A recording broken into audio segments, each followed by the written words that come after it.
Alright, there we go. I'm back. I gotta unplug and plug back in my character. My camera, not my character.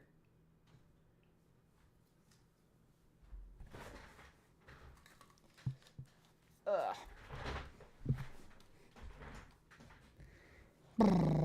I didn't freaking change the... I never changed the latency. I literally just made a new stream. I just made a new stream, and I didn't even change anything. I'm such an idiot. It is so bafflingly it's just baffling. Oh wait. Hello? Hold up. I need you guys to type in chat and see how quickly type in chat and say stuff and see how quickly it responds. See if your message types up pretty quick. There we go. How quickly do you see it? Does it seem like really fast?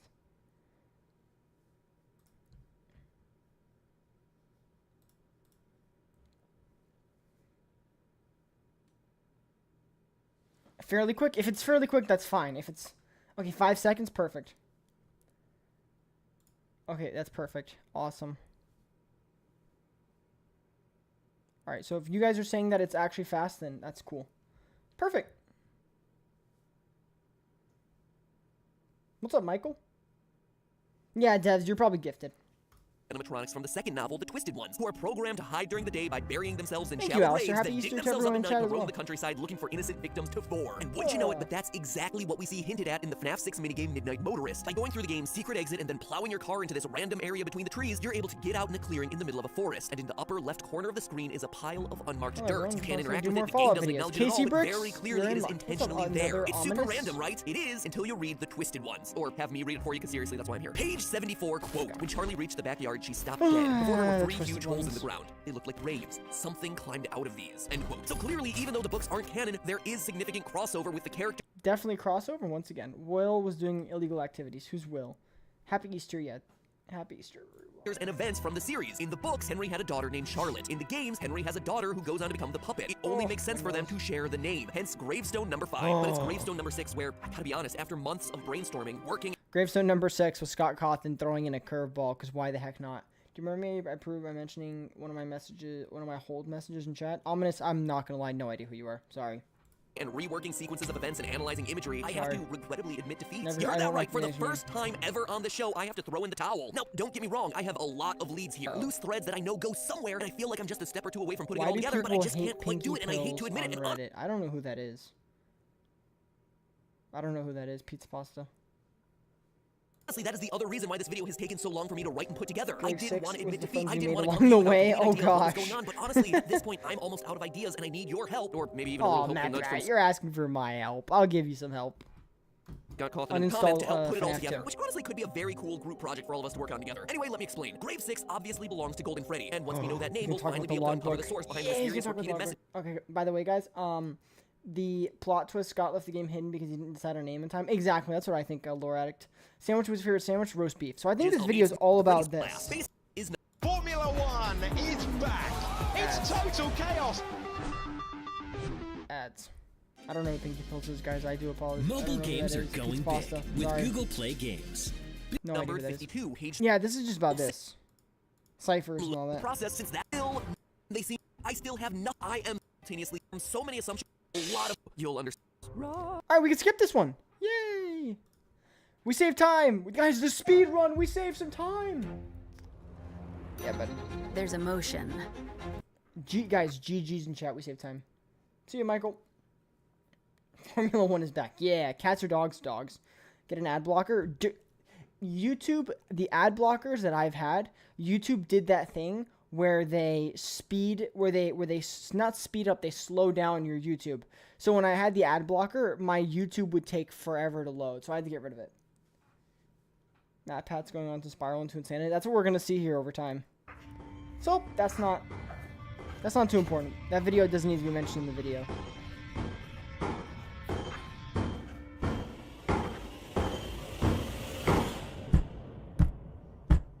Hey, Freddy.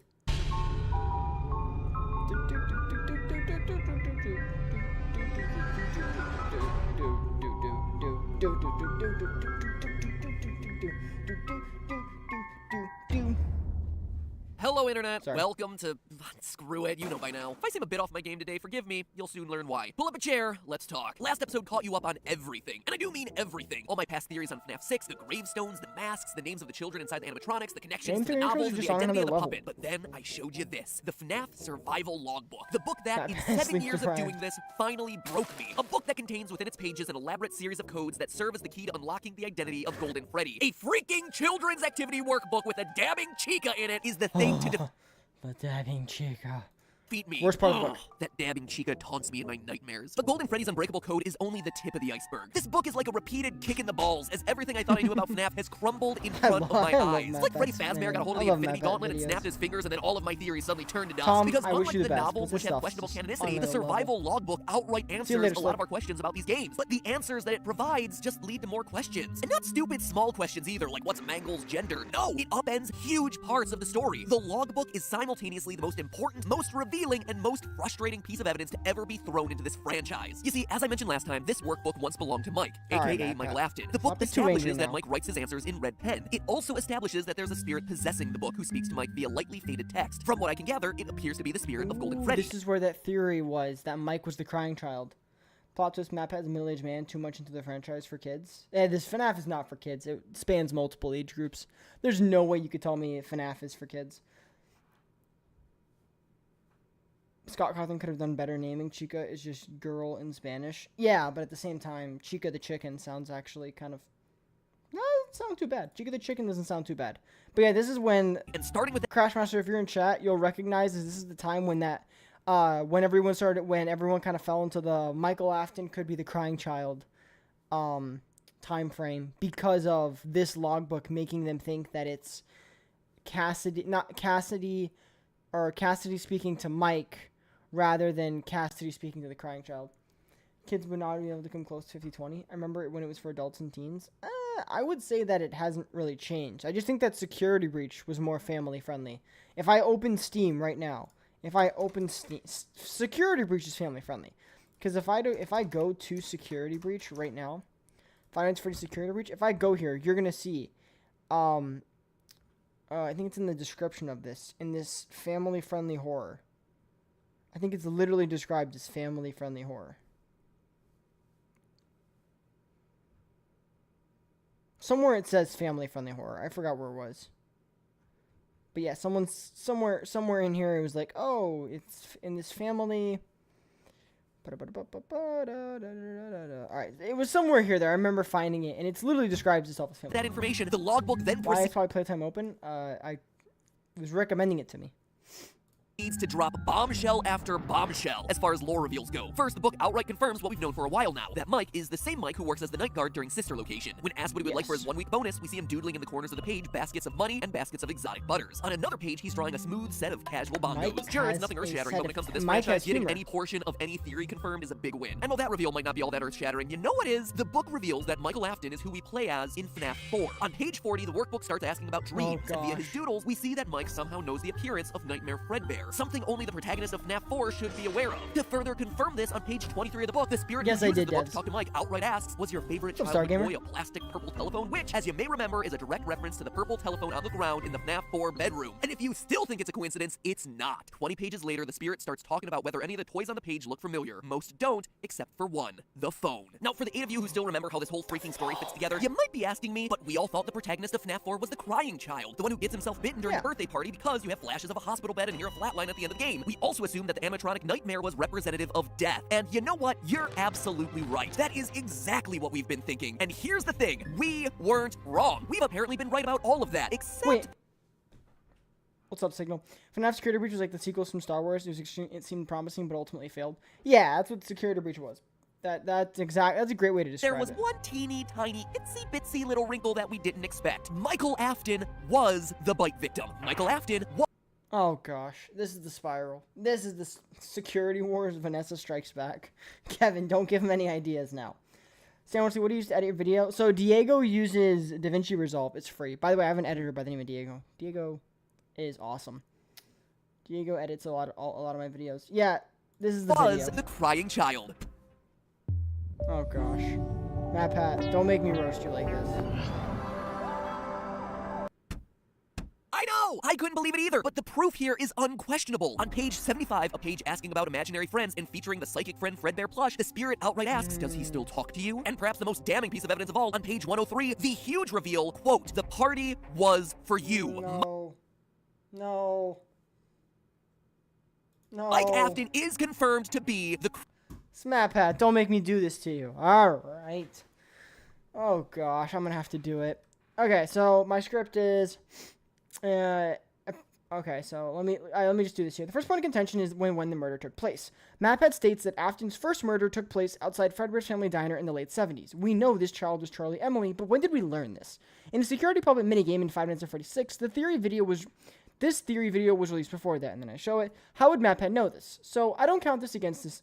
How would Maphead know this? Henry was mentioned in Maphead's timelines for a good reason. His only appearance is FNAF or anything in FNAF world, possibly the Silver Eyes trilogy. Alright, cool. Okay, so with you know what, I'm gonna just frick that. crying child. He's the page Crying 23 of child the is book, the Mike spirit is who... Gregory Breadbot. How dare you? How dare you? Omen is canon. Yeah, that ad was actually canon. Security Wars. Gregory finds a gun. uses the book to That talk sounds like Mike an outright animation. asks, was your favorite childhood toy a plastic purple telephone? Which, as you may remember, is a direct reference to the purple telephone on the ground in the FNAF 4 bedroom. And if you still think it's a coincidence, it's not. 20 pages later, the spirit starts talking about whether any of the toys on the page look familiar. Most don't, except for one, the phone. Now, for the 8 of you who still remember how this whole skip about back? all of that, the huge reveal, quote, the party head against a wall trying to make sense of it all. And I have some theories. Big surprise there. It's interesting. When I did my final FNAF theory, not that one, my final FNAF theory. No, not that one either. Those are technically FNAF 6 theories. God, jeez, this one. When I did this theory, I concluded that the story of There's so many final FNAF theories. Let's see. The final timeline. This is the end. Hold up. Let me keep going down. I'm trying to find it down here. There's another. There has to be another one, right? Okay, I might have been wrong. Did Reddit just solve FNAF? That's a dangerous thing to say. Alright. FNAF was, at its core, a story about a family, the Afton family. But now it's becoming increasingly clear to me that it's really the story of Michael Afton specifically. 4 games, 1 story, like Scott said back during the FNAF 4 days so long ago. It's the story of the crying child growing up, discovering... It's the beginning of the end, exactly. Not going to the court videos remind me of Phoenix, right? I'm glad everyone liked the court videos, but I do want to say, just to everyone out there, that's like, if you're wondering where the trial video series goes, I don't know how many more FNAF trial videos I can do. I think that I'm going to have to do other franchises. So whether you like that or don't like that, that kind of feels like the future of this. Guys, how to make YouTubers play your game, make a virus game that acts like a virus to your PC. That's the smart the atrocities move of his right father and then trying to make amends for Is this those. a research We know for for a video, fact or that is Michael this Afton is the main character of FNAF 1 research for from a the end-game video? Paycheck, sister location from the name tag and custom night, Found it. It was right where This you is said research it for a would be. video. FNAF 6 from Henry's closing monologue, and now FNAF 4 from the survival logbook. And we're still not done. The survival logbook also connects Mike to FNAF 2. On page I'll just write 56, this in. I'll just write this in my notes. So I'm just gonna do this FNAF 6 video, just so I know in the future. FNAF 6 video. Crying child is Mike. I'm just gonna take notes here. So that's one note to frick. I just clicked a button. This the note. spirit asks, was your favorite ride the carousel? A question that only makes sense if Mike had been to the FNAF 2 location, because it's the only one with a carousel. That means that the only game without a solid connection to Mike is FNAF 3, but then there's the whole... Father, it's me, Michael. complete with a burned-down Fazbear fright in the background, which seems to be hinting at him being the person who burned the place down, trying to put an end to his father's reign of terror. Michael Afton even shares a connection with the dead children whose names appear on the gravestones, going back to the survival logbook. See, I told you guys this thing was important. When the book asks about missing... I want to buy this book. Now that I'm just watching this, it makes me kind of want this book. See, I want to drop some FNAF theories to fill the whole map hat left in the FNAF community. If you guys want some FNAF theories, I have a perfect channel for you. Perfect channel. It's such a great channel. Such a great channel. It's honestly the greatest channel of all time. What? Look at that! Wow! It's called Rye Toast. Oh my gosh! That's crazy! Rye Toast makes great theory videos. And if you guys want theory videos, this is the channel for you. I'll make theories. I've made theory videos in the past. I've made them. If you go back here, I think if you go to like if you scroll down, well, this is kind of a theory video, but yeah, this is kind of a theory video. But if you go down, I think this is a theory video. This is a theory video. Theory video. Theory, not a theory video. Theory video. I guess I've made some theory videos in the past. Alright, I've made some theory videos. Okay, I have. Should I go back to making them? Should I start making those again? Well, hello there, old sport. What's up, Maximum? Security. I should watch people on account of them being stuffed into animatronic suits. The spirit asks, do you miss Crashmaster constantly talks about Sire Squawks. If you guys don't know, Sire Squawks is another voice in the FNAF theory community.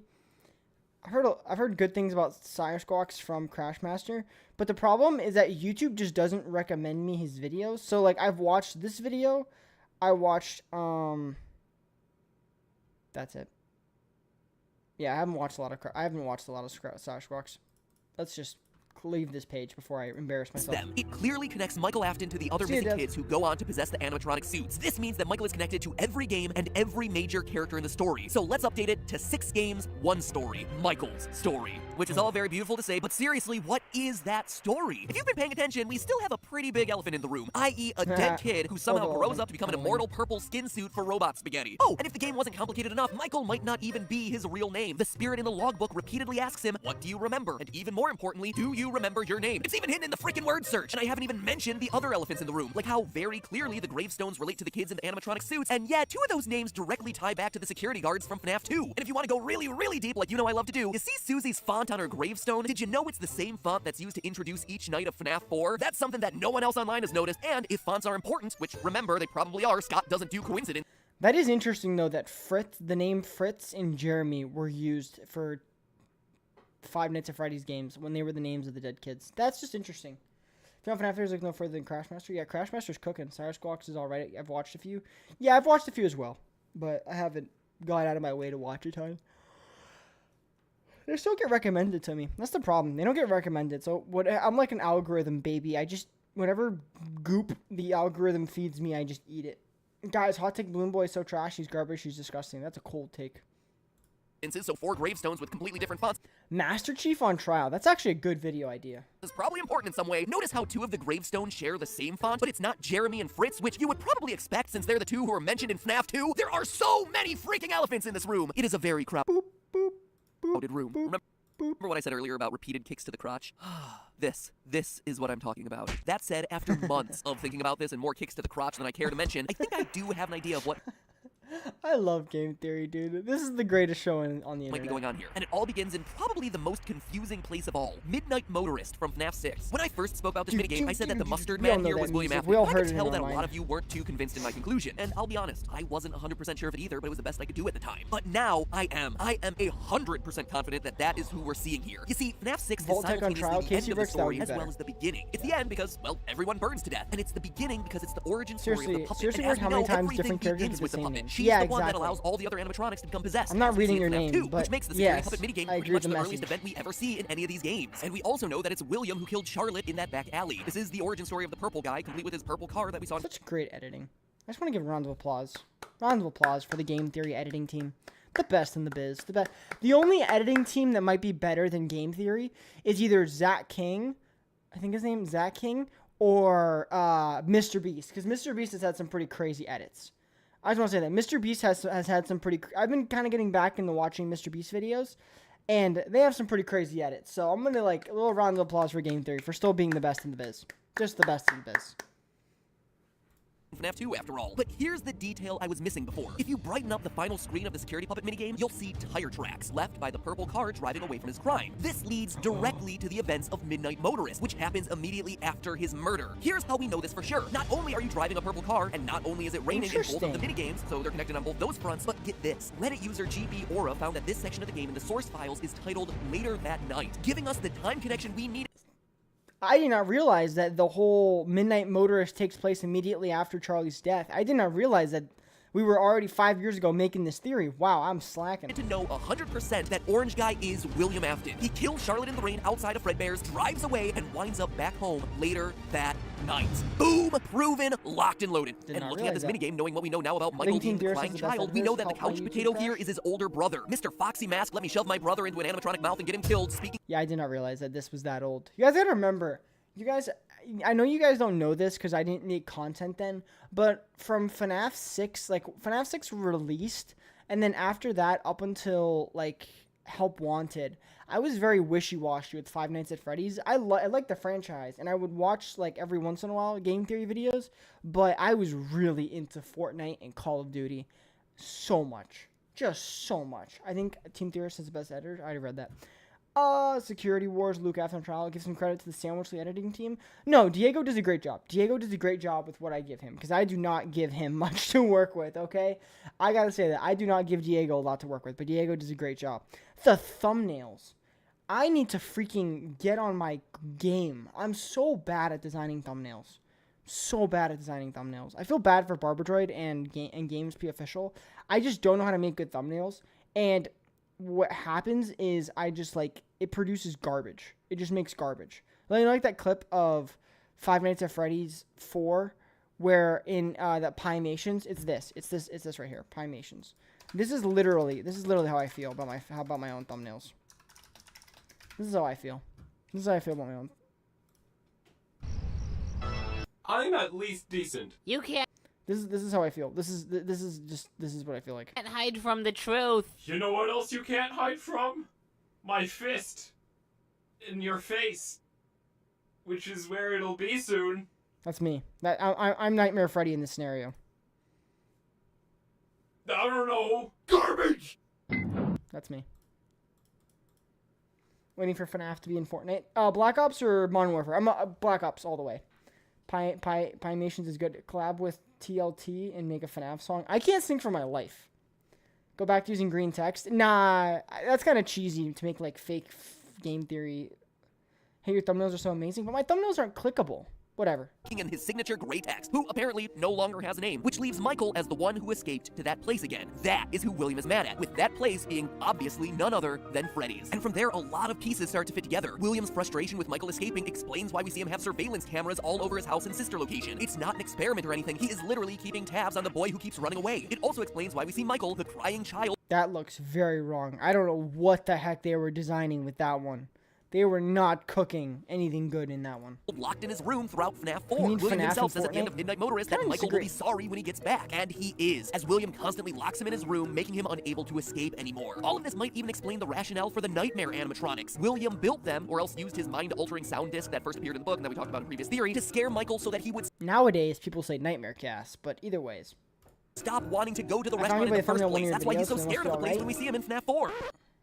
Which one? The United Which one? States Postal Service. Built for how you business. Theory Wars, Return of the I'm Mad literally Hat. in the recording That's a closet good right one. now recording this, and suddenly things started to fit together in a weird way. I'm just going to throw this in here right as it happened in my mind. I'll need to look into this later, probably a future theory, but let's just bring it up now. Orange guy is William, right? But he's turned away at the front door of Junior's, which is completely random, and everyone's like, why is this in the minigame? Well, could it be because of the investigation into the missing children's incident? Remember what Phone Guy said from FNAF 2? From what I understand, the building is on lockdown. Or what if he's just really drunk? Especially concerning any previous employees. Connections in the Afton games is and rejected books. at the Yeah. front door of the building Part 2 because is the of the thing. I don't know if you guys know, part 2 lockdown, exists. and because he's a previous employee. It makes the timeline a bit messy, and I'll When have to go employee back and hits the rework it, gritty but on your something death. about No, this thank feels you. right. William Afton was fired from his job, goes back to Junior's, but the building is under investigation because of the missing children's incident. William, being a former employee, is turned away at the door. He's not allowed in. It's not a bar, it's nothing like that. It's Freddy Fazbear's Jr. or something, the second location, the FNAF 2 location. Anyway, I just wanted to throw that in there because it just occurred to me as I was writing this thing. Haven't had time to fully flesh it out or work it into the script, but I thought it was important enough to include, break the flow of things. Regardless, it gives us something else to chew on. Now back to the actual episode as I wrote it. Okay, I continue to avoid the obvious question here. Michael's death and apparent rebirth. If I'm being honest, it's because I don't really have a fully fleshed out explanation for it. It's less of a theory and more of a hypothesis, really. So would you be so kind as to game Freddy Faz hypothesis. bear with me as I go through what I think might be happening here? We know that Michael Afton is special, right? I mean, we see him get scooped, become a pile Also, of I rotten just flesh, and yet Also, I just want to say this, by the way. Poppy Playtime 3 predicted Didophobia. I did not play Poppy Playtime at all. But I know that there was people on Twitter and Discord and all these other social media forums saying that the plot of Poppy Playtime Chapter 3 is basically ruined. Now, I know that game development takes time and that it's very it's going to be difficult for them to just copy ruin, but that has to suck. I remember, I do not play Poppy Playtime because there's a lot of reasons why. But I think that must suck as a team to see the route that Ruin went. And if you actually plan to do the same thing and it was just a coincidence that, that it worked out that way, that has got to suck so bad. I heavily dislike calling Crying Child Michael. I think it's been completely confirmed as the older brother. Yes, I believe, I agree. I agree as well. But I have to say that this is kind of funny that Map Hat, this is like the first major flaw that I found so far.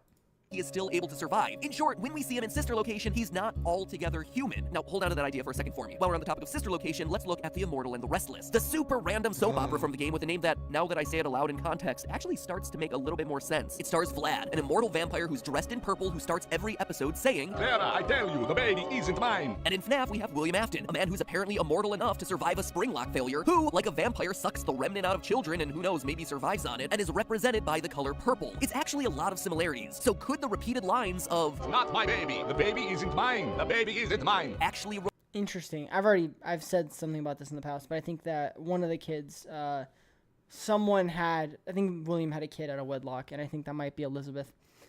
Theory, the oxygen tank's sister location custom night isn't oxygen, it's actually nightmare gas that makes the whole sister location bunker look more futuristic when it's really run down. That's possible. But then again, custom night isn't canon. So, it's me and Laura just made an award-winning series. It's nothing like Ruin. As far as I'm aware, the entire time in Probably Playtime 3, you're being led through a phone or like a walkie-talkie through the facility, and then down. You're being led down through a facility, which is essentially the plot of Ruin, which is... I said the plot. I'm not saying that the character's the exact same. You're tripping on balls if you think that I said that Ruin that I said Ruin is the same in Probably Playtime. But I'm saying that it's the concept of being led by a child, which probably isn't real. Led down through the communication like that. Do you have Logan still in your basement? Logan who? I definitely wouldn't go as far as to say that Chapter 3 is basically Ruin. Look, guys, come on. Let's all put our brains to work. Let's let the neurons connect here. That's not what I said. Neurons. Let's let the neurons fire. Pew pew pew pew pew pew pew pew pew pew. Let's let the neurons fire, guys. Let's do it. Let's put our brain to work. Do we need to match the colors? Do I need to put the color red on screen? Guys, color purple. Guys, what color is this? What? Look, guys, it's the color purple. That looks kind of pink to me. I'm not going to lie. That does not look purple, but it's the color purple. All right, let's let the neurons fire in our brain. Oh, the color purple. I was realizing, like, oh, yeah, okay, I remember this. Okay, let's let the brains go. Let's let the brains go. He hasn't showed in a while. Did you assassinate him? Yes, Fish, 100%. Probably Playtime 3 is compared to Ruin because of Ollie being like Grimmick being led underground. Thank you, Goofy Goober. That is literally that's exactly what I said. Colors, guys, is the color sign. All right, stop. Stop. I knew the second I said colors, I was in for a treat here. Say I haven't played Probably Playtime 3 without saying... I've never played it. I've never played Probably Playtime. I never said I did. I just said on Twitter and stuff, I saw people saying that it was similar. That's literally what I said. Guys, chat, this is not neurons. Neurons are not firing right now. Let's get the neurons going.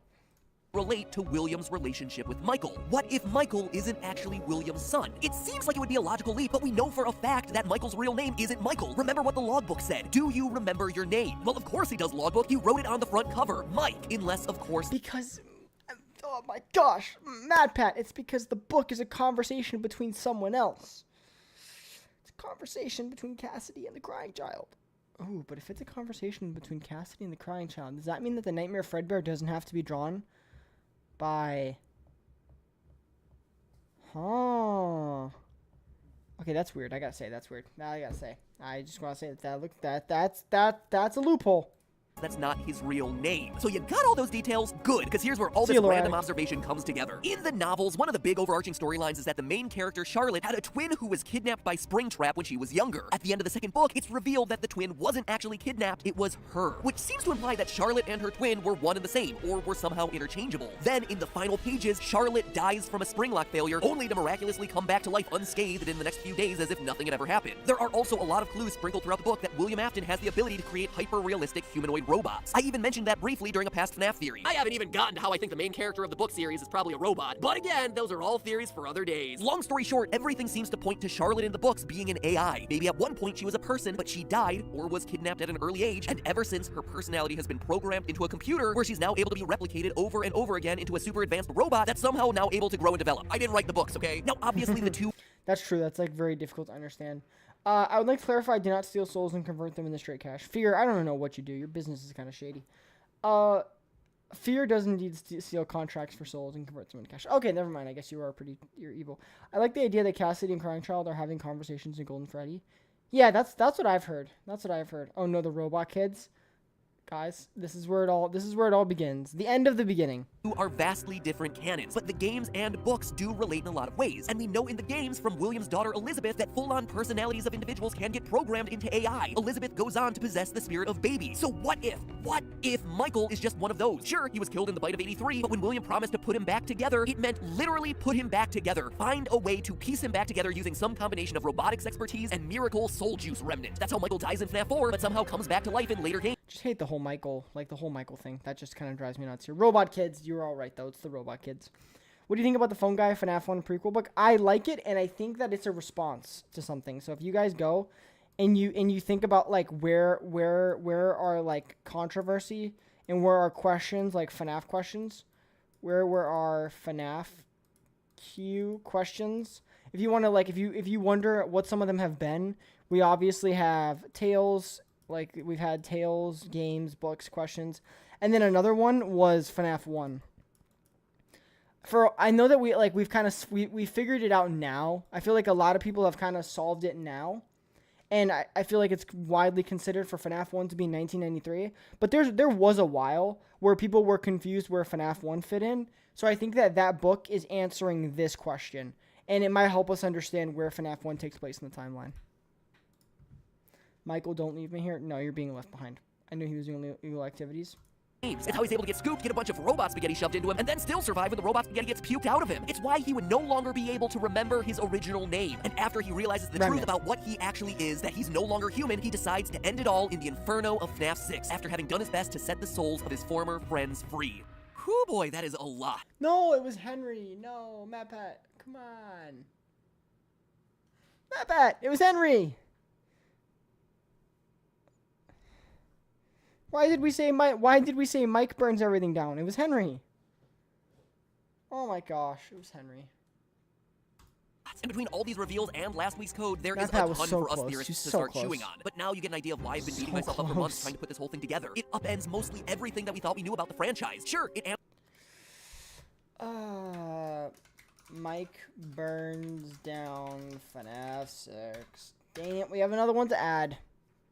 Frick, he was doing so good questions too. Like Midnight Motorist and a bit more about FNAF 4, but it opens the door to a lot of new avenues to explore. Anyway, the final book in the FNAF trilogy, The Fourth Closet, is coming out soon. I know a bunch of it leaked online already, but I'm trying to stay blind to it so as not to spoil anything in my theories. And even more exciting, Scott is releasing Ultimate Custom Night soon. So between those two, I am certain that there'll be more clues on the way, helping us to come to a final conclusion to all of this. Put you back together and take you apart all over again. So until then, remember, it's all just a theory. A game theory. That's the best part of Ultimate Custom Night, is that it's all fully voice acted. With some game hypothesis thrown in there for good measure. Thanks for watching. By the way, if you like the FNAF theories and you haven't checked out our theories on Petscop, well then what are you waiting for? Check it out. Petscop is a Petscop, man, that was a game. That was a game. I watched all of their all the game theory Petscop videos. Of chairs, and Hayward Fern. Sir, I don't like your chair. Sits in my top chair picks. It does an I don't like your chair though.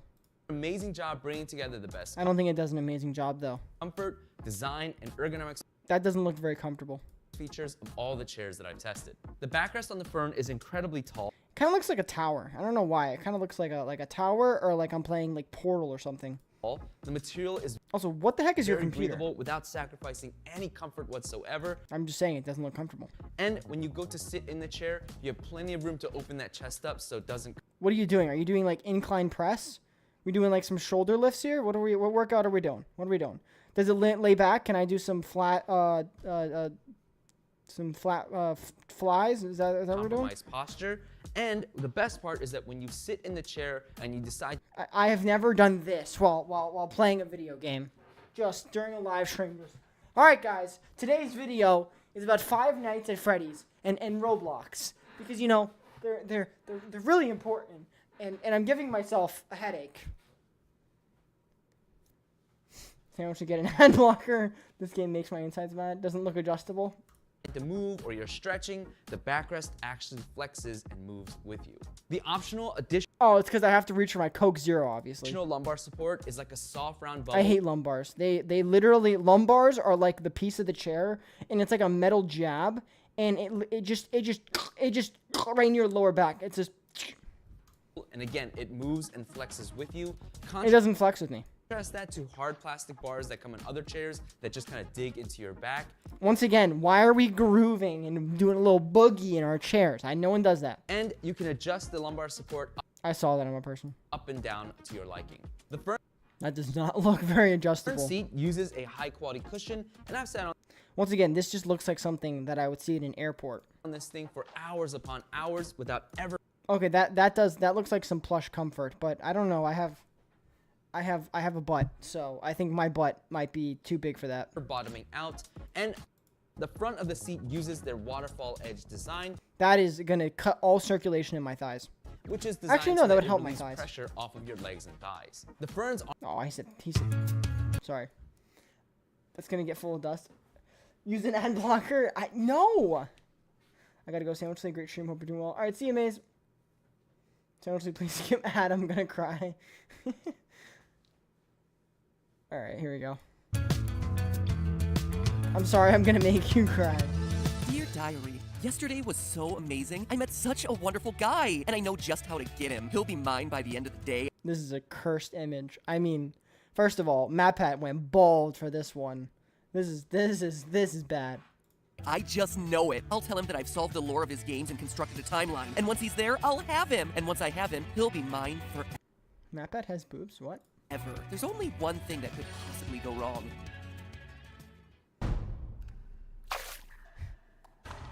How can Mangle be walking around? Oh, look, they actually did it.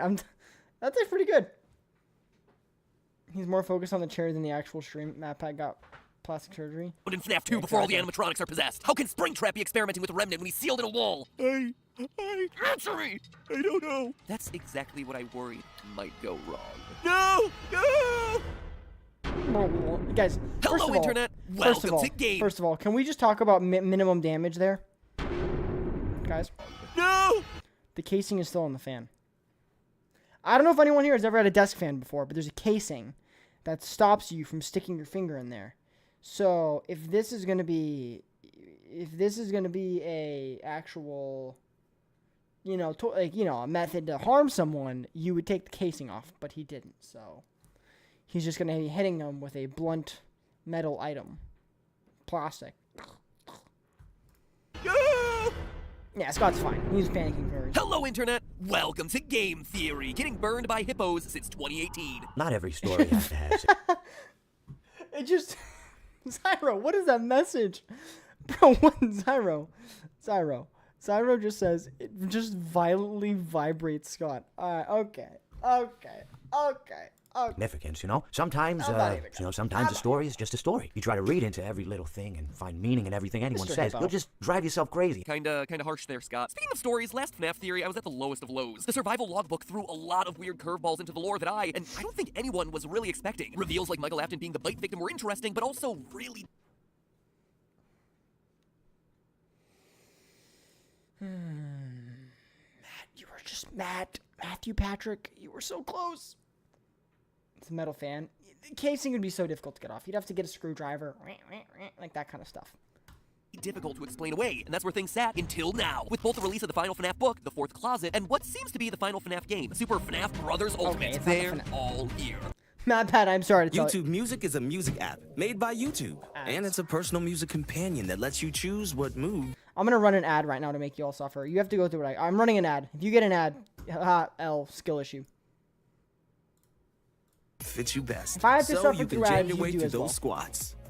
And now with both these releases, we're fine. Okay, now I feel bad because I ran an ad and the ad was just skippable.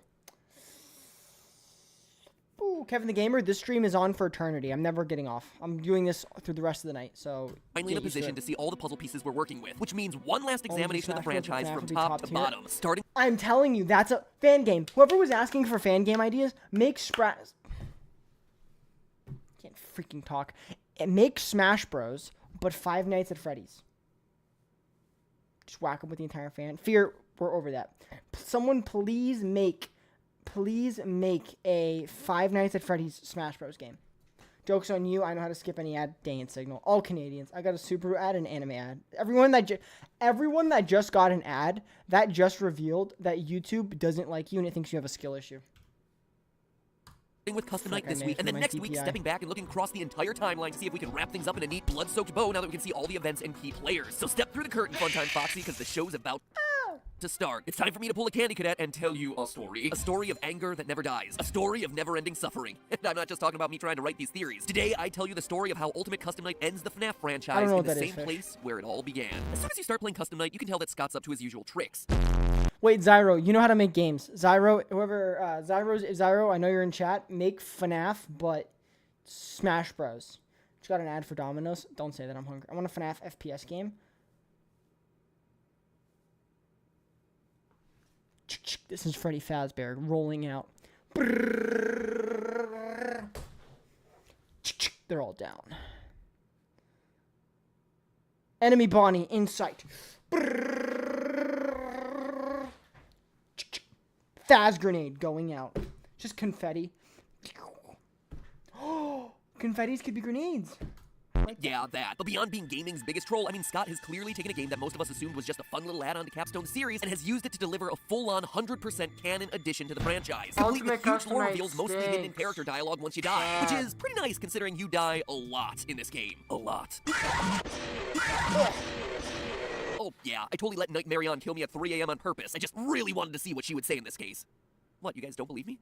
Seriously, I'm good at this game. I did it for the lore. I did it for the lore. Through these death lines, we can immediately start piecing together what exactly is going on. That's a great way to justify death. I know how they will make Tachika good. Thankfully, I have the Freddy Faz Glock. I actually really like that one. Thankfully, I have the Freddy Faz Glock. That's a good one.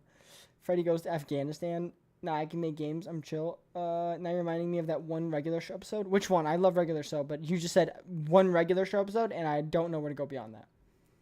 Going on here. The first set of lines reveals that we're powerless to escape. You and I will be making music together for a long, long Oh, is he just gonna talk out this William actually? Pretty obvious what's going on. It's just a hop, skip, and a car. Okay. To become the puppet. Listen, okay, we know what this is. $14.99 a month for $14.99. You wanna know how much I pay for streaming apps? How much is a corn? I'm just kidding. How much is a Glock? How much is a gallon of Coke Zero? Coke Zio. I spelled that right, whatever. Sorry. I can't freaking click. streaming app and $9.99 a month I pay money for a music Spotify. app and $12.99 for If you pay for a fitness app, you're lame.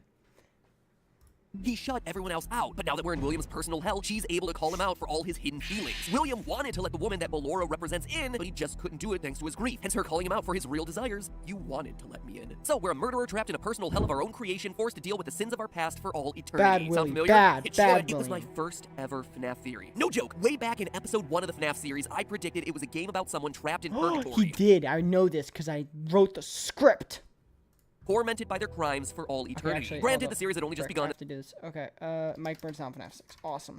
And then I have to do FNAF UCN. All the theories that he gets wrong here. Awesome. The theory tied everything back to a real-life string of murder. I watched this vid. I'm watching all the vids. Freddy Fazbear would be a dictator? Nah, it would definitely be, if there was ever going to be a dictator in Five Nights at Freddy's, it would be like Glitch Trap, and it would like control all of technology, so it was like a dystopian like society. Did I just make a game there? Freddy Fazbear is a lover of democracy, liberty, and Super Earth. I don't know what that is. He would ethically cleanse the pizzeria of those damn tartan purples. The FNAF election? But it's actually really awesome to think that we've come full circle. That, from a theory standpoint at least, these videos have circled back around to where it all began. It's poetic. A beautiful, horrific, child-murdery bookend of a story. So thanks, Scott. I have no doubt that you structured your franchise's final send-off that way just so I could have an I told you so moment at the very end after years of getting thwarted by your twisting story. It's very nice of you to throw me a bone. Might as well call me Mangle. More on that next week. But of course, it wouldn't be FNAF if things were just that simple. No, it's not good enough for William to be held in a perpetual state of agony. There's something I've killed. I shouldn't have killed in a franchise he died piled like high with Cassidy. underage bodies. Okay, yeah, sure. All those other kids, nah, they deserved it. But that one right there, yep, shouldn't have touched him. Now you're damned for all eternity. Sucks to be you. Anyway, this is the big mystery of the game. Who are they? I turned up the speed, by the way, if you're wondering why it sounds quicker. Springtrap would roll all. He'd probably just kill Mike and call it a day. Gregory get the Faz Glock at Roxy Raceway. That would be a funny mod. Just Gregory just shooting all the animatronics. People who still think William is Glitch Trap are cringy, avid gotcha lovers. I almost said Gotcha. I still think Glitch Trap is William Afton. I don't. I'm just saying that to gaslight. I don't know about Nightmare On. I'm just talking about the marionette. Well, I think if the marionette's a she, the Nightmare On is probably the same. I can see your search history, not the search history. You guys can see Well, my by search picking apart history. clues from all sorts of different locations, we can start piecing together who this one who must stay vague for lore purposes actually is. First, from the rest of the voice lines, we can identify that this character is a male.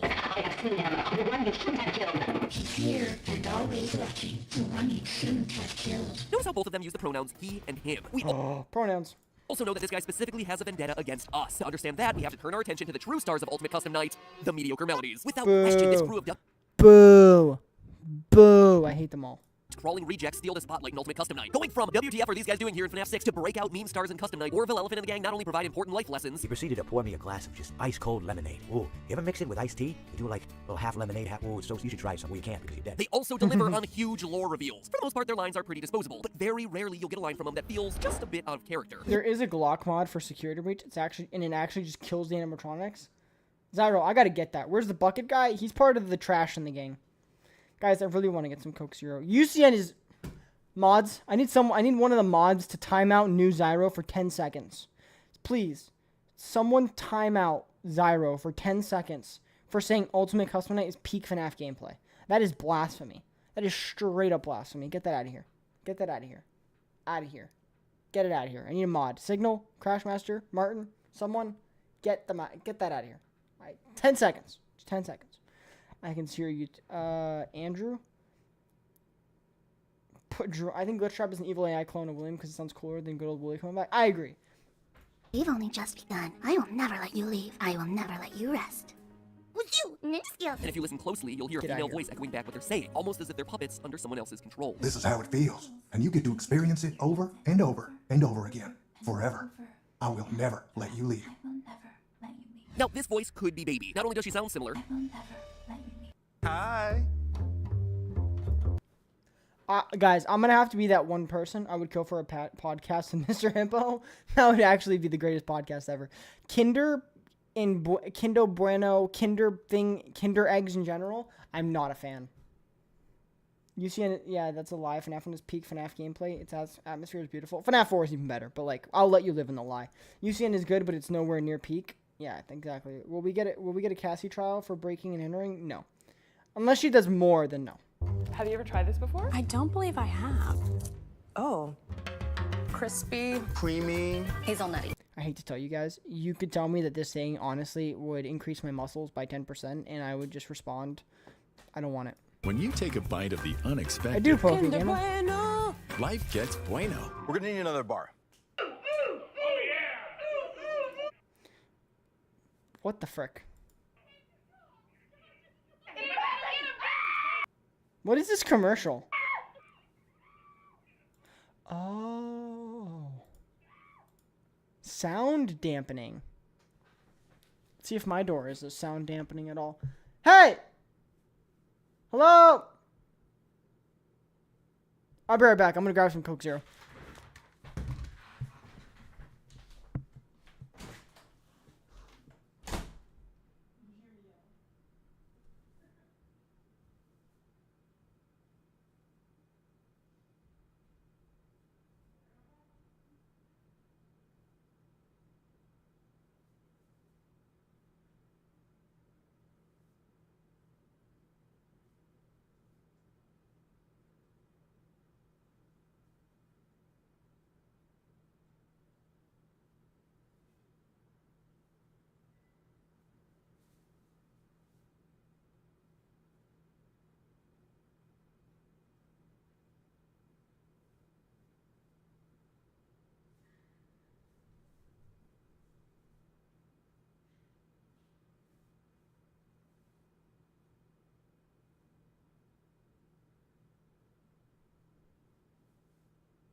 but I won't. Alright, I'm back. I have Coke. I have the Coke. Here we go. I guess you forgot about me. But a clue may also come from the merch. The Funko action figurines of characters from FNAF 6 all contain one piece of scrap baby. Collect all the figurines, collect all the pieces to form the character, which might seem like just a random detail until you consider that they did the same thing with every character in Sister Location, who would then go on to form Ennard. Each one contained a piece that helped to create what would eventually form the larger whole. Just like Ennard himself, a bunch of the other animatronics That's all cool. rolled into one entity. When guys, this is when FNAF merch actually, they actually cared about what they released. Cops get him. He's in possession of Coke. Guys, it's obviously Coke Zero. By the way, unpopular opinion, regular Coke is disgusting. And Pepsi. It's so gross. It's too sugary. I wouldn't say Freddy Fazbear is an equivalent of Palpatine.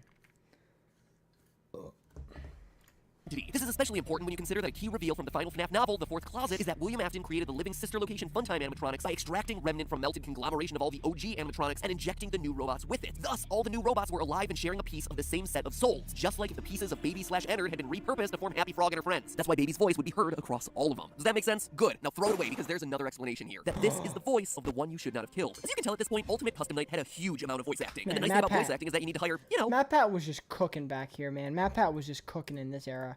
I'm just gonna do another one. I'm gonna do correct Cassidy's voice in UCN. So it's a correct one. Alright, taking notes when I write this. Bro, real, all Coke is disgusting. What, Zyro? You guys, Zyro is I would say Zyro is selling it, but he's not even making money. Zyro is just full of horrible opinions today. Zyro, did you wake up on the wrong side of the bed? What do you mean all Coke is disgusting? Unpopular opinion, any Coke... Signal!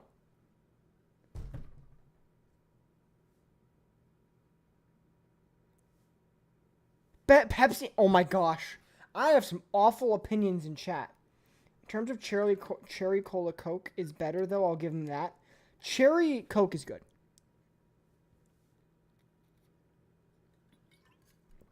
I love both Coke and Pepsi. They taste delicious, but zero sugar is better for health reasons. Of course. But it's still disgusting. It tastes too sweet.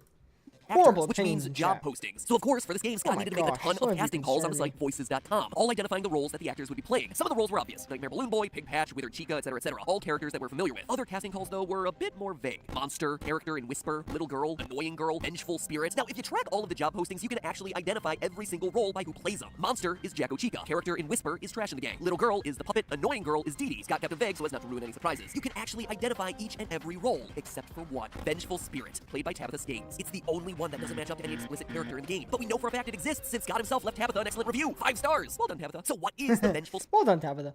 I like Coke Zero and Diet Coke. Yeah, I like Coke Zero better, but Diet Coke is still really good. Guys, unpopular opinion, Ban over FNAF AR. I would play Ban over FNAF AR.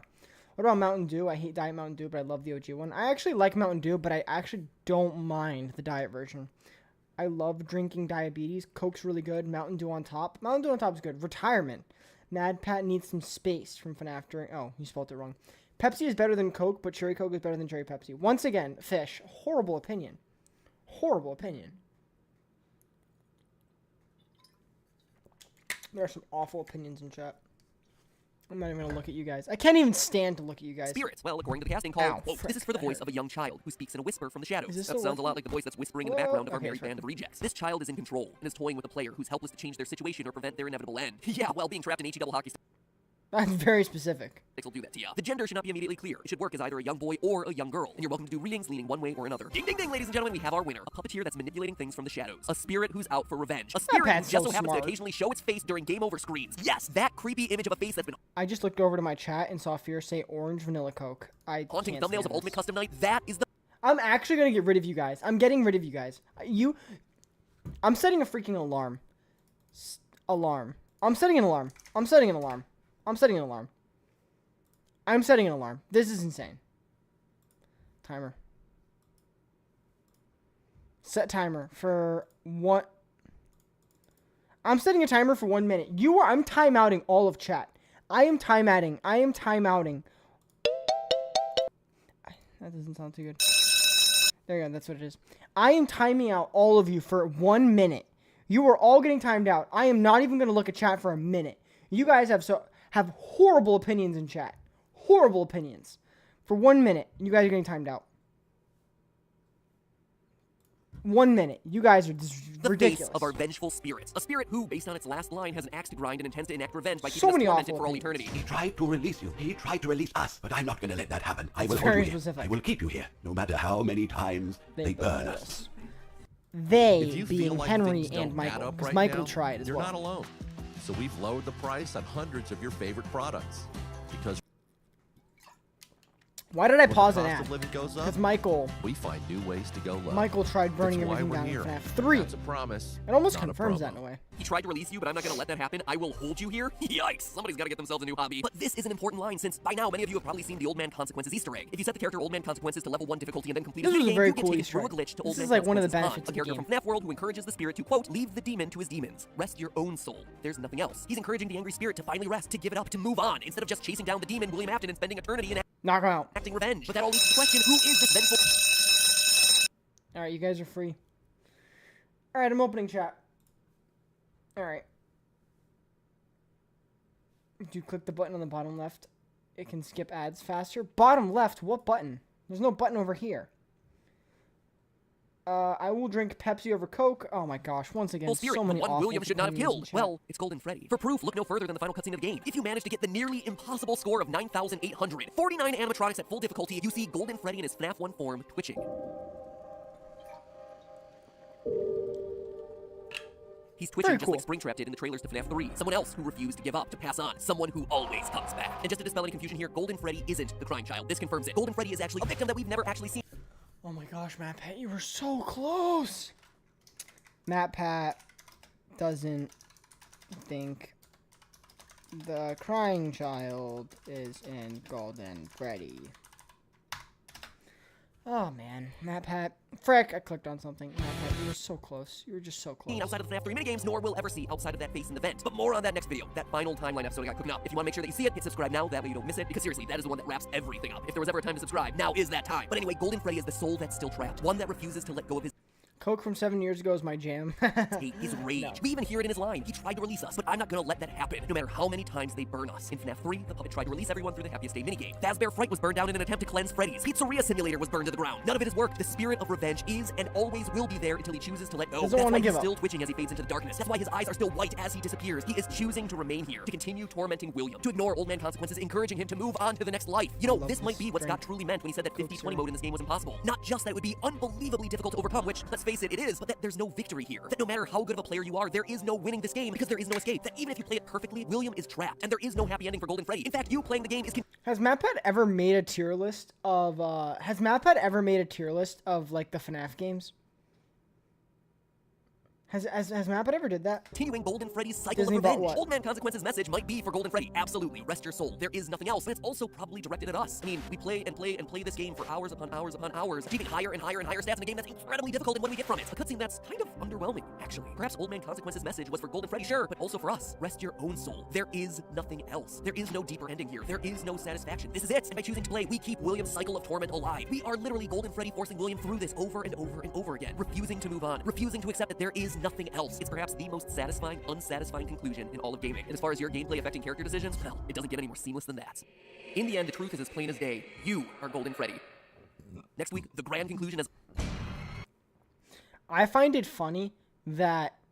I'm just gonna say this. I find it funny that I asked if MatPat made a video on, like, a tier list of the games, but Goofy Goober says, no, but, you know, he did a FNAF Smasher Pass. Like, that's, like, that's equivalent right there. Yeah, on GT Live, his 5th channel. If he did, that's cool. I gotta see that. Nobody's occasionally stated certain games were his favorite, like VR and others. He just didn't like that much like Sister Location. He hates Sister Location because it made his job difficult, but once again, it made him a lot of money. Alright, on to the next one. When you dare to combine sweet and tart, you get a Sweet Tarts rope. I'm not gonna lie, Sweet Tarts are kind of bad. I don't like Sweet Tarts. If I had to make a candy tier list, I'd put them in the bad. That's so sweet, you'll pucker. Sweet Tarts, dare to combine. Pucker isn't like they're sour? Hi, I'm Masahiro Sakurai. Today, I'd like to introduce you to the new Super Smash Bros. Game for the This Nintendo is a good Switch. Many intro. fighters have appeared in the series. I'm sure you're all eager to find out who will be joining the roster this time. This is a great intro right here.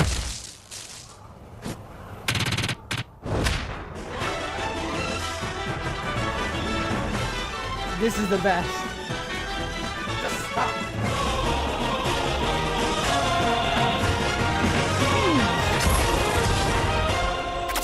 Five Nights at Super Smash Bros. Ultimate, yeah.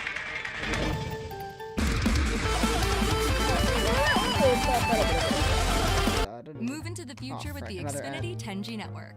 A reliable connection, even with everyone. Not sponsored by Xfinity, but I kind of like. Oh, you said click the button on the left.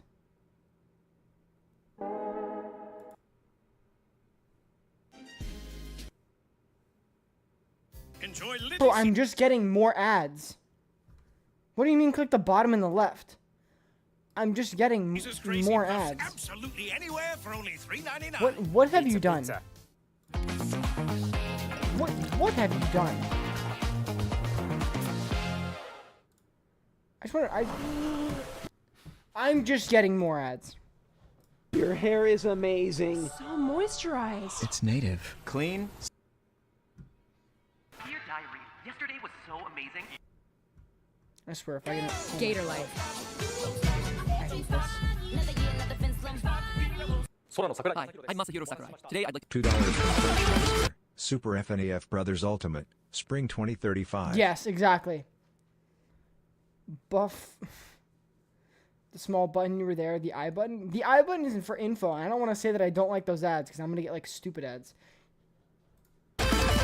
standalone release where you customize the animatronics. The game releases directly mirror the gameplay. Either Scott is a mad genius or I'm thinking about things way too hard. You try to read into every little thing and find meaning in everything anyone says, you'll just drive yourself crazy. I heard you last time, Mr. Hippo. But guess what, you Barney reject? Reading into every little thing is the only way to have this series make any sort of sense whatsoever. Case in point, today's episode. With the final novel out and Ultimate Custom Night picked to shreds, it finally feels like the story of FNAF is at its end. Or at least the Afton storyline is at its end. The series will probably come back to tell another story in the same universe later. I mean, it's exactly what Scott did with FNAF 4, the quote-unquote final chapter, of the original FNAF story. I see what you did there, Scotty. It's the final chapter of the original story. But oh no, friends, he wasn't done. He even ended that teaser with a question mark if you brighten that screen up enough. Man, Scott, you really wanted to leave the door open for more games in the series, didn't you? You were milking it more than I was. Or I guess we're both milkmaids at the G to Freddy Fast Cow. Anyway, at least in FNAF world, the pieces are in place for us. So it's time to take one final... What is happening? No, it has a button that shuts it faster. Security Wars, MatPat takes a crap.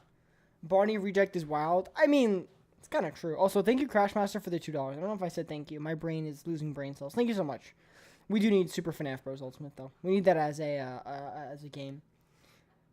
Guys, can we all agree that Sour Patch Kids are 100%... That is an awful opinion. I love Sour Patch Kids. You just outed yourself as bannable, in my eyes. Step back and put every single one of those pieces together into this, my final timeline for the final FNAF game. Though, let me save you some work. If you brighten the image you see on screen right now, you'll see that there's a question mark there, since, you know... I always come back. And if he comes back, well, I gotta pull myself a Samurai Freddy and pursue the anime Fox of Truth, wherever it may lead. Let's do this. Now, putting together a final timeline... This is important. I gotta take notice of this. This is important. Lemonade? No, the lemon Sour Patch Kids are fire. Yeah, it's so bad to say that they're bad.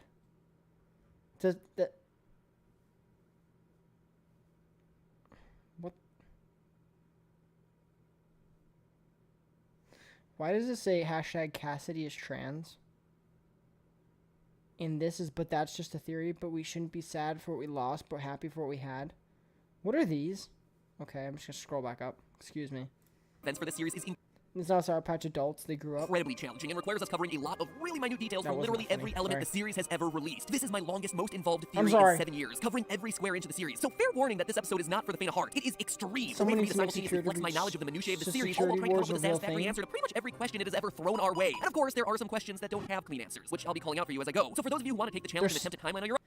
There's sounds for YouTube Shorts? Really? There's sounds for YouTube Shorts? Dude, why have I never seen this? I'm just gonna open these in different tabs. Everything about this... Hold up, let's watch this one. Oh, sad to see MatPat leave. Oh, they're making...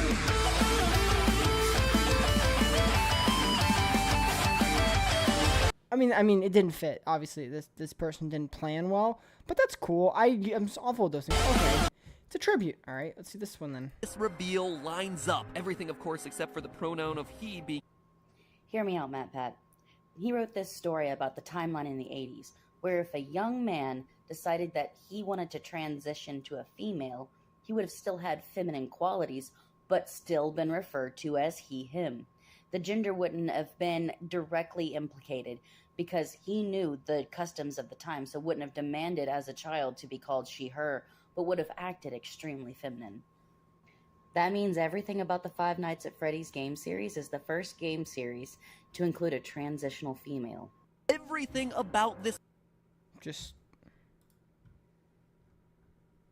let me first explain my thought process. As I was they writing use this clips episode, there of are 3 YouTube hard and videos, fast but rules that I cut apply. a part First, of it's it important to note that I put greater emphasis on put information the that was sound released more in recently the in the short. series. While Okay. yes, everything in the series is How important. did I never know that people could use sounds from your vids? Oh gosh, guys, don't do that. Don't do that. Attempt a timeline on your own. Let me first explain my thought process. As I was writing this episode, there are 3 Attempt a timeline of my own. Matt Pat, you think I have free time? No, I'm making a Ban video because I need to milk that AdSense revenue. Fast rules that I apply. First, it's important to note that I put greater emphasis on information that was released more recently in the series. While, yes, everything in the series is important, by FNAF 4 and even more so Sister Location, we can assume that Scott had a complete picture of the story in his mind. It's easy to forget that FNAF 1 was going to be Scott's final game after years of trying to be a game designer and hitting dead ends. Do you really think that he imagined a lore so deep that it would cover 8 games, 5 books, and countless teasers? That he predicted? This is a Crashmaster. If you're still here, I think Crashmaster's here. This is honestly the most incorrect FNAF timeline Matt has made. Oh gosh, well, we're taking a lot of notes of this one then. Crashmaster. Also, since I see her here, this is easily one of the biggest issues that we have within the FNAF theory community right now. People don't understand that Scott Cawthon did not have things planned in the future. People just did not. Like, I don't know, it's just like one of those issues where people just don't realize it. Like, hey, Snapchat didn't have it all planned out. His story would be so massively popular that it would involve undead purple people way back when we were all just making memes about Foxy, Swiggity, Swooty coming for that booty. Probably not. So it's safe to assume that the newest information we're getting in games It was good. It was a good meme. It was a good meme. Story he's looking to Good memories with that meme. So that's rule number 1. Rule number 2, adhere I to am key not dates and Jumbo events. Josh. Now, I am Ban, obviously. Isn't much that's certain in the story, which means that the things we do know must serve as fixed points that the other details fit around. We know for a fact from FNAF 1 phone calls that the animatronics are allowed to walk around freely until the bite of 87. We know from FNAF 3 calls.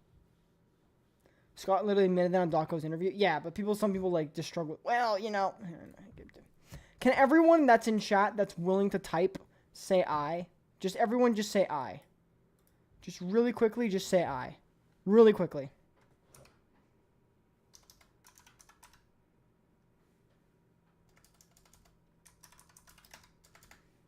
Really quickly. I just need everyone in chat just say I. Just really quickly, everyone in chat. Got it. I can't do Fish. Kevin. Thick furry boy. Yep, I just said that. Thick furry boy. I'm a person. Fear. Field. I think is that everyone that's in here? I know that viewership dropped because no one wants to be here for that. I can't put in mods, sadly. Casey.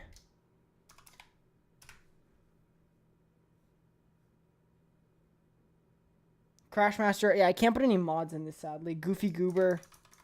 Goofy Goober. Breadbot. Did I already put Breadbot? Breadbot. Zyro.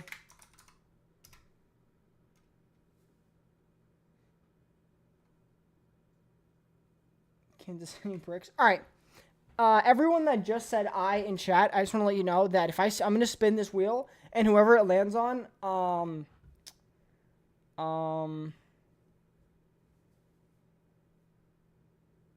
I'm timing you out for 10 seconds. This is the ritual. The initiation ritual. I'm timing you out for a minute. A minute. Sorry, I'm a person.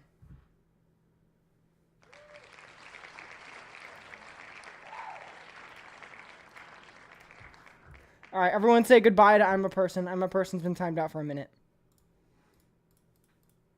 That Golden Spring suits are eventually retired to a back room after the first sacrifice. sacrifice. Location, the FNAF 4 Bite, which itself takes place in the first 1983. FNAF 3 also sacrifice. tells us that at some point William Afton tries to dismantle the robots, whose spirits rebel, causing him to become Springtrap, eventually getting himself sealed up behind a wall until the workers at Fazbear Fright discover his body and set him loose again. Details like those have to be our guideposts if we're having any... Yeah, that's one thing, though, that I've seen people say that makes me kind of not believe that Henry put together FNAF 3, is that why would Henry dig up Springtrap? Why would Henry take Afton out of the wall? I think it has to be someone outside of FNAF. And then to bring it, and then for that person to then, like, for Henry to just bring him back doesn't make sense. I think it has to be someone outside. Hopes of getting But Michael still and works lastly, there. rule number 3, realizing that this isn't just a simple linear timeline. It's clearly established in the games that multiple Fazbear locations exist at the same Unlike time. the last survivor of the complex, I can't get time now. For proof, just look at Phone Guy in FNAF 3. Welcome to your new career as a performer/entertainer for Freddy Fazbear's Pizza. Right now, we have 2 specially designed suits that double as both animatronic and suit. After learning of an unfortunate incident at the sister location involving multiple and simultaneous spring lock failures, the company has deemed the suits temporarily unfit for employees. This not only tells us that the first Freddy Fazbear's Pizza had What? 2 golden suits, but also that the first Freddy's was open at the same time. I still think it's weird though. These tapes have to be in different parts of the timeline then, if they're gonna be like that. I always come back. Welcome back, I'm a person. Welcome back. How was the being sacrificed?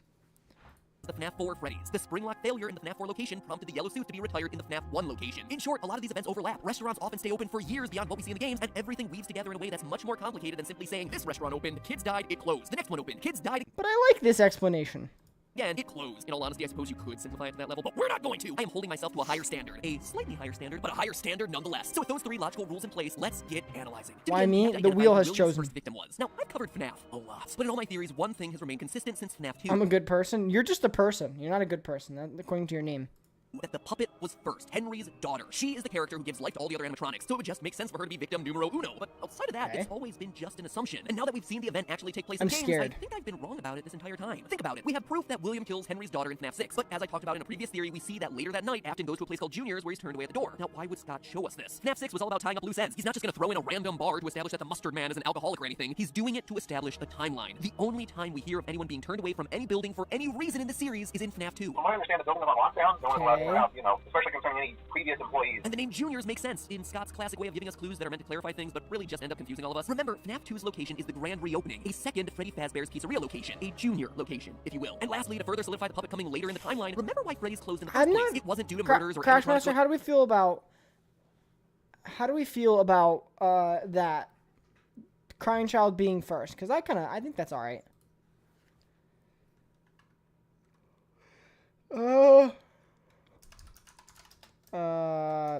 Crying child being first, then puppet. I think it's whatever. I think it's however.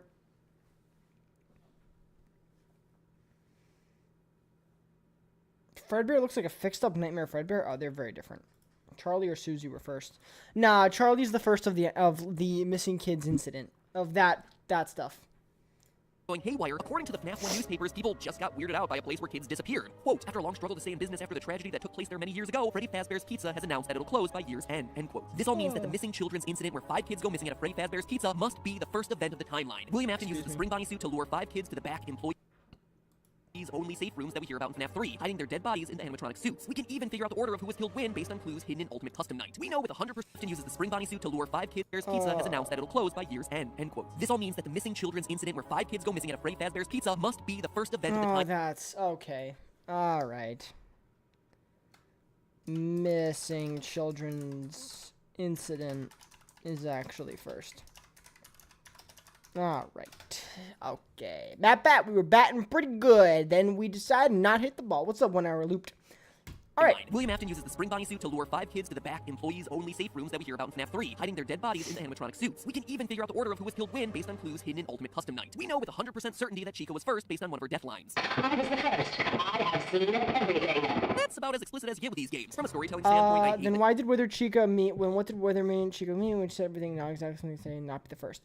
Because you have to understand that the puppet gives these animatronics life. If you remember that minigame in FNAF 2, Scott built off that idea that when the children died, the puppet, who was the first one, connects the spirits, the kids' bodies or their spirits with the animatronics, so they're able to do what they do. That makes me hurt as a puppet stuffed believer. What is that? I've never heard of that. Puppet stuffed? As a puppet stuffed? Like what I just explained? I just think that after Crying Child died, William got so sad that he killed Charlie when he was drunk, started killing kids. That's what I thought at first. That's what I think as well, actually. Chica's judging you? Yeah, this is a very judgmental shot here. Theory of the Mimic is actually Mr. House from Fallout New Vegas. Casey Bricks just wants Fallout.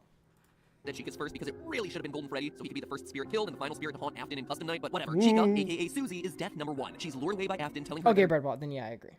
dog died. We see it in FNAF 6's Fruity Maze. We also read about it in Fourth Closet. Quote, beside them was a little girl with blonde curls. I heard Field Seal, it's okay to eat a bag of chips, just make sure you're not eating too many bags of chips, because it's bad for calories. Daddy say he was hit by a car, but I knew it wasn't true. Bonnie told me it wasn't true. He said he found my puppy. And did he take you to your puppy? He took me, but I don't remember. My name's Susie. We even hear about it in the Chica anime cutscenes from Custom Night. I told him that someone ran over his dog in front of my house. Jeez, Scott, I know we were all looking for answers, but man, you beat that one over the head, didn't ya? Not that I'm complaining, but that one was a bit overly obvious, and then all the other ones are just so damn obscure. Just gotta find a better balance here, man. From there, we know that 4 other kids get taken and stuffed into suits. We know their names based on the gravestones at the end of FNAF 6. Gabriel, Fritz, Jeremy, and Grass. Hey, who are we to judge what other people name their kids? Probably some celebrity's kid. Oh, you must meet my children. This is Apple, Audio Science, and Grass. All joking aside, though, loyal theorists will remember this last grave has given me a lot of trouble during the past theory. You see, this book, the FNAF Survival Grass is grass, not marijuana. Book holds a ton of The reveals Mimic about is the a franchise, prototype but they're from all Poppy hidden Playtime. Goofy Goober, that's a crime. Some I was able to deduce, some left me stumped. But a few hours after releasing my video covering the book, the mystery was solved by the brilliant deduction of game theorist subreddit user DPowerful1. DPowerful1 used the numbers that I had found, 52, 39, 15, 7, 2, 10, 11, 8, and 11, and put them not into an alphabet grid for ciphers like I'd been doing and like the book was clearly hinting towards, but instead put them into the word search, of all places. Using the numbers as coordinates in the word search, you could spell the name Cassidy, a name that must belong to Golden Freddy based on the repeated use of Golden Freddy's signature line of "It's me" throughout the book, the gravestone imagery which lines up with the 5th mystery gravestone at the end of FNAF 6, and a mention of Cassidy in the final FNAF novel, The Fourth Closet. And that would be more than enough proof, but it's not all. In the novel, Cassidy is described as a girl with black hair, and what do we see in the logbook? The puppet giving cake to a little girl with black hair. The only human child in the logbook, no less. And it's happening on a That's a good one. That's a good one. Grass is a fire name. Grass. Ah, yes, Grass. You should watch Vaguely Valid's about the DCI kids. It's very good and really helps the timeline. Well, your message got deleted before I could even read it. Insert Elon Musk child name. That is true. That is a name I would never want to pronounce. William is actually the sole survivor, and Michael is Sean. Talking about your happiest day. A direct reference to the happiest day minigame from FNAF 3 where the puppet gives cake to Golden Freddy in an effort to release its soul. You can even hear a girlish laugh every time Golden Freddy is summoned way back in FNAF 1. Literally everything about this reveal lines up. Everything, of course, except for the pronoun. Does Golden Freddy, does Cassidy think Michael Afton is William Afton in FNAF 1? You should watch Vaguely Valid's theory. Vaguely Valid. Oh, I'm gonna look that up. I swear, if this is corn, I'm banning you for life. Vaguely Rowlet. Alright, looks like a legit account. Who do we play as in Unwanted? Significance.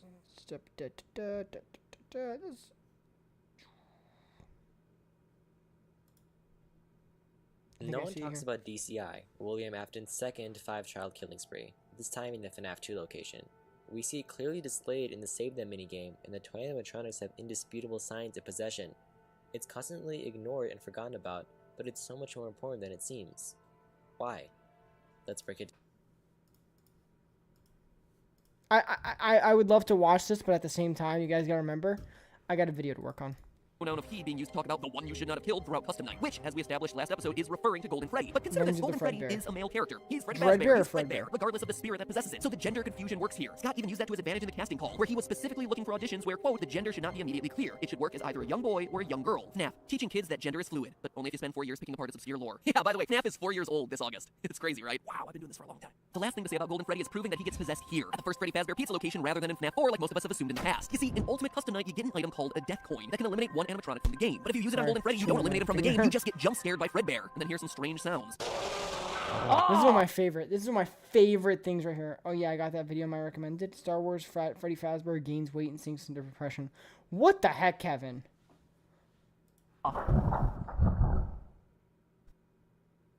Listen, paying $14.99 a month for a streaming app, and $9.99 a month for a music app, and $12.99 for...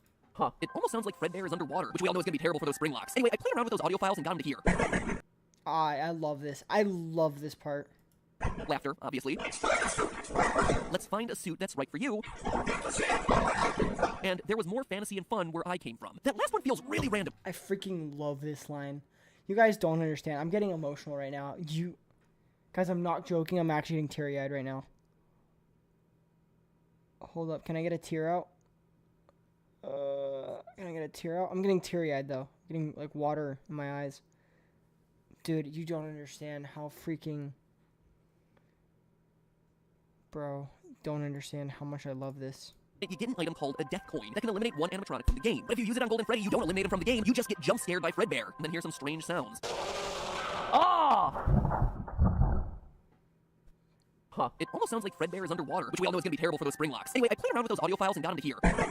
Laughter, obviously. Let's find a suit that's right for you.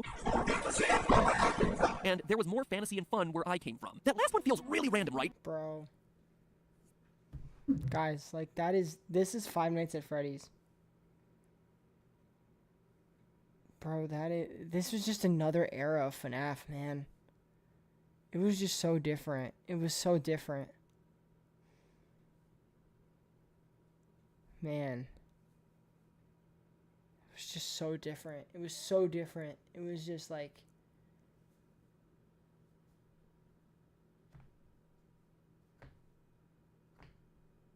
Bro, it was so different back then. That's all I could say.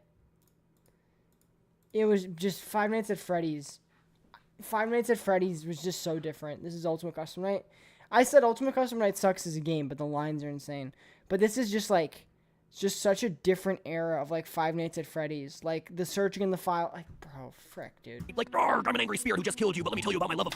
So, I'm gonna rant. I'm gonna rant here, guys. I'm gonna rant. Steel Wool Studios has been absolutely screwed so hard.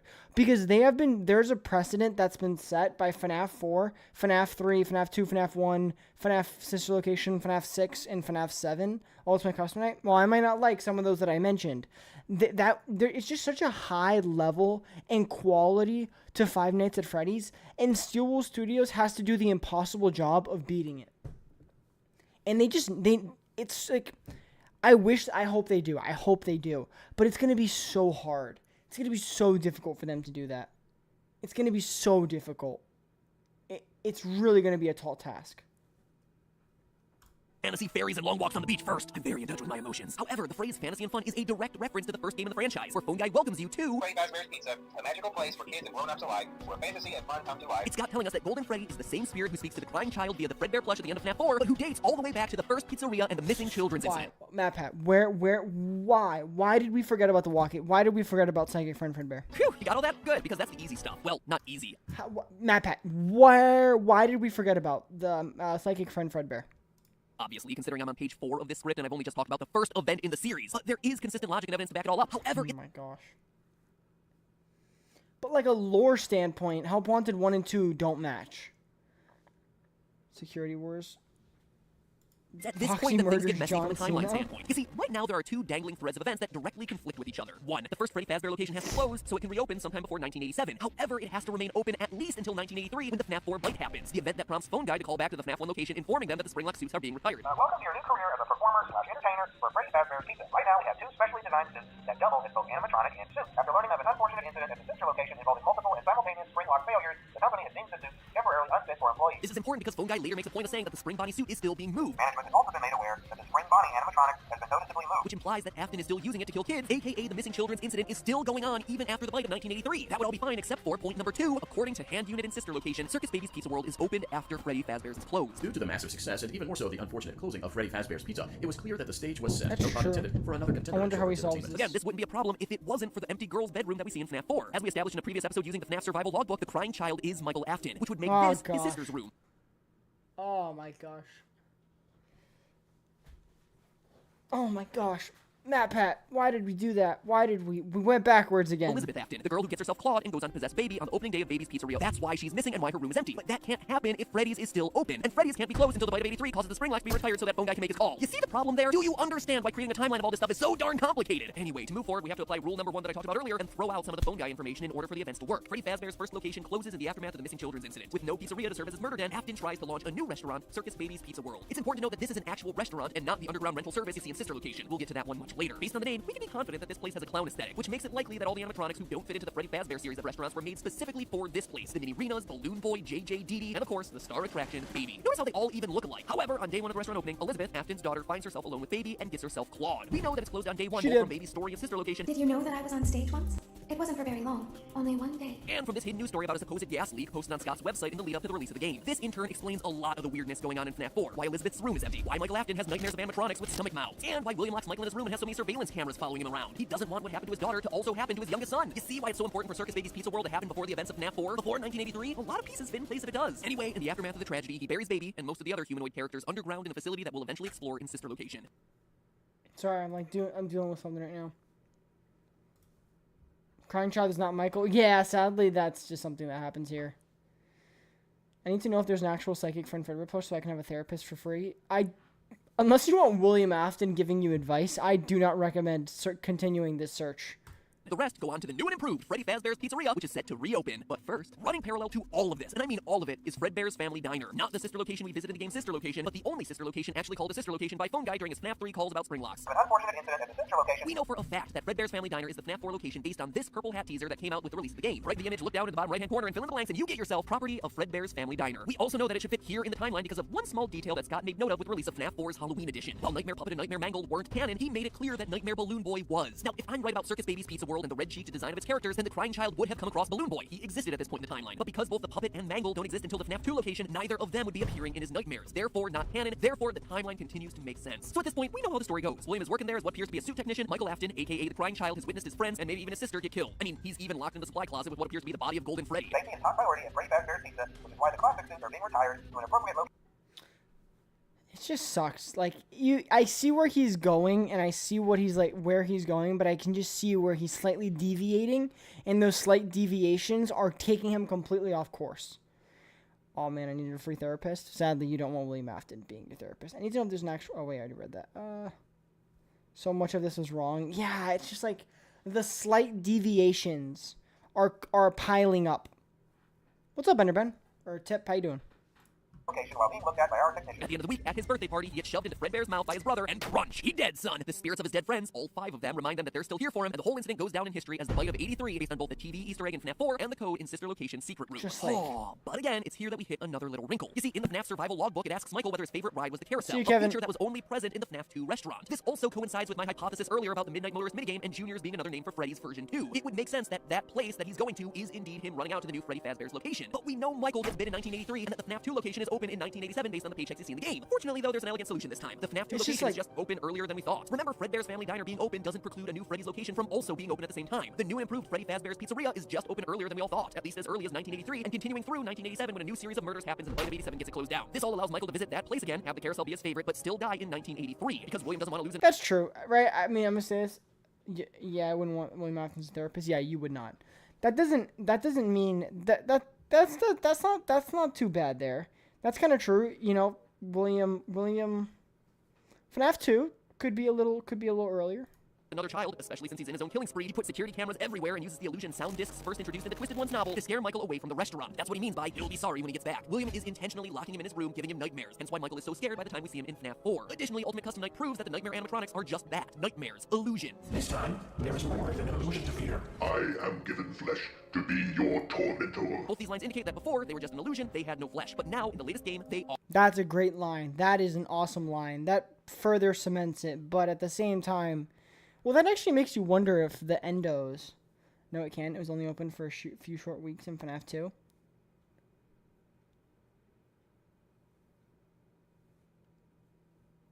But it's a reopening.